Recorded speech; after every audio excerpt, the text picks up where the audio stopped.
ప్రధాన అర్చకులకి గురువు గారి దగ్గర వెళ్లి నేర్చుకోవడం జరిగింది.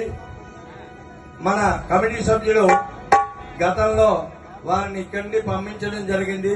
వారి మధ్య నేర్చుకోవడం కూడా జరిగింది. ఆ విధానాన్ని ఇప్పుడు ప్రధాన దేవత, ప్రధాన సోపాన దేవతగా ఈ సంకల్పం జరుగుతున్నది. ఈలోగా ఒక్కొక్క దేవతను ఈ మంత్రాలతో అర్చించే ముందు మీ అందరూ కూడా మనం ఈ యొక్క భజన కార్యక్రమాన్ని కంటిన్యూ చేద్దాం.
I'm